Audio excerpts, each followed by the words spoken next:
failed and thieves looted businesses. Traffic lights were out and fatal car accidents occurred. In hospitals, life support systems flatlined and more than 10 people died.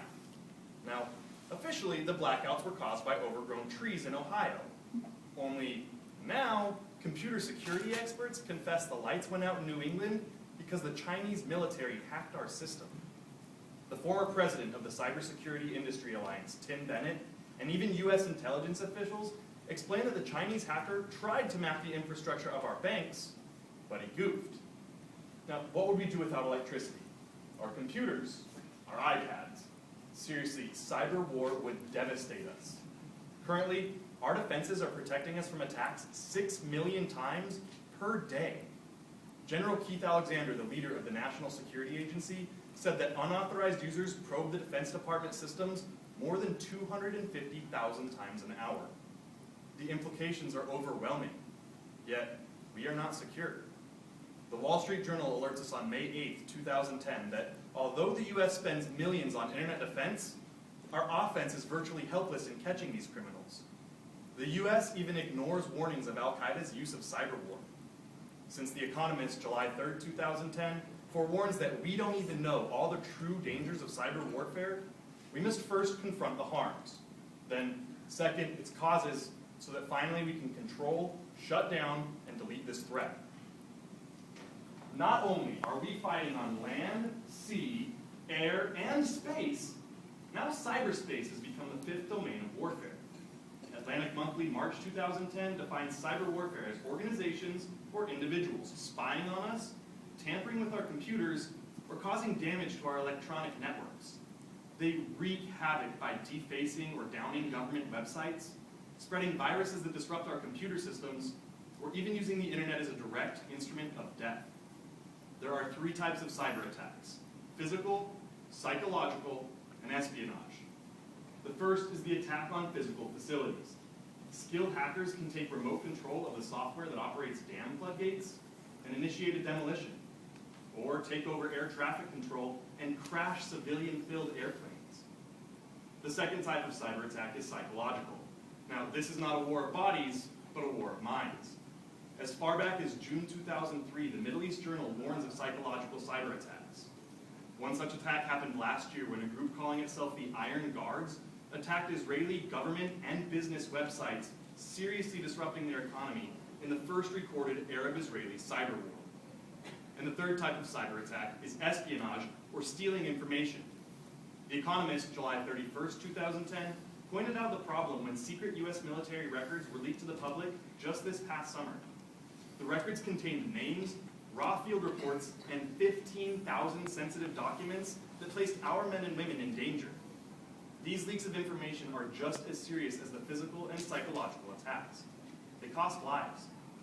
In an interview with the Washington Post, June 12, 2010, Roger Cressy, the Chief of Staff of the White House Critical Infrastructure Protection Board, confirmed that Al-Qaeda has spent much more time mapping our vulnerabilities in cyberspace than we previously thought.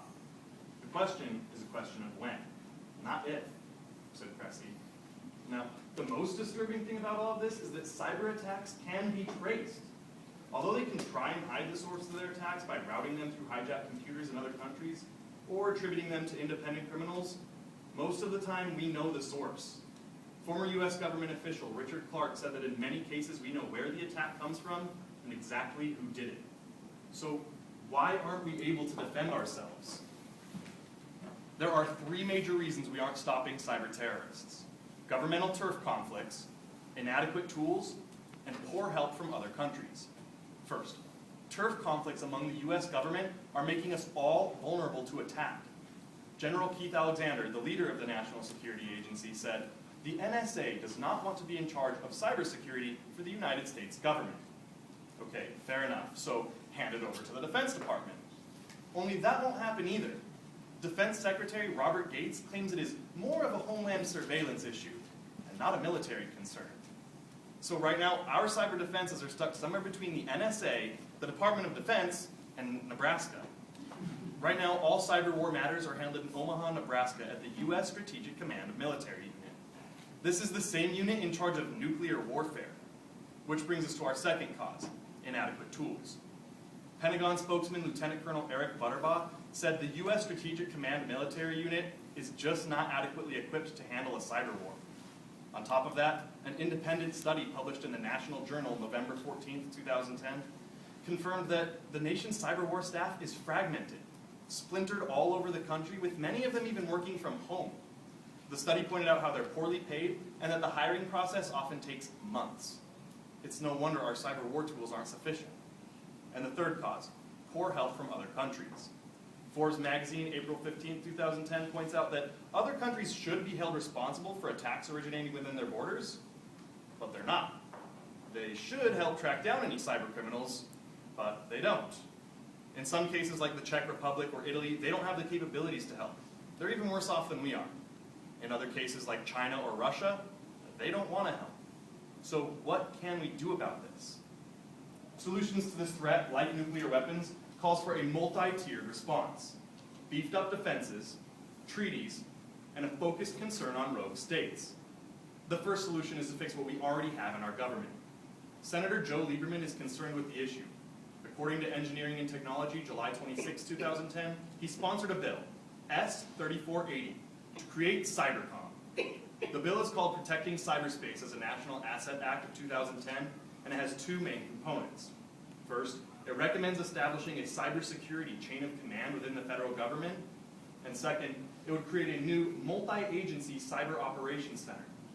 Jane's International Defense Review, August 15, 2010, contends that we should support Cyber Command, or Cybercom. This is one centralized military unit in charge of handling all of the nation's cyber war affairs. S-3480 was approved by committee but is currently stuck in debate. Help Mr. Lieberman transform this bill into reality. I could tell you to write a letter to your congressman, but let's be honest, who's going to do that? So I've created a group on Facebook. You can sign up at www.facebook.com/S3480. The legislators in Washington will never make any changes until they're convinced citizens are concerned, so I would encourage all of you to join. The second solution is to create a cyber war limitations treaty. This would be just like the Comprehensive Test Ban Treaty and the Strategic Arms Reduction Plan. It would ban preemptive attacks on civilian infrastructures, oblige countries to take responsibility for hackers within their borders, and facilitate information sharing. The New Republic reported on February 14, 2011, that Richard Clark and President Obama are working together to draft this treaty and plan on presenting it in Russia within the next year. The third solution is very difficult. We need to also be aware of the digital warfare capabilities of rogue states like North Korea and Iran. Now, true, China and Russia have more hackers and better technology, but North Korea and Iran are far more likely to push the virtual button. For one, they're crazy. But second, with no regard for international treaties, they have nothing to lose. We need to get the Federal Communications Commission to demand that all Tier 1 broadband carriers, companies like AT&T and Qwest, step up their use of deep packet inspections to pull apart and analyze data traffic in search of malicious code. Let's be honest, this is a tough problem with difficult solutions, yet we need to continue making progress if we have any hope to prevail. Today, we first looked at the problems of cyber warfare. Then second, we saw exactly what makes it possible. And finally, we discovered some viable solutions to end this threat.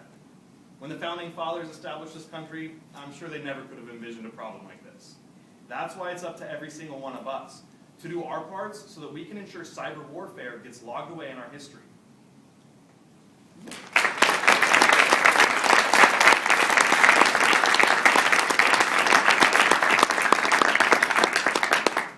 So we're switching gears. Now we're going to do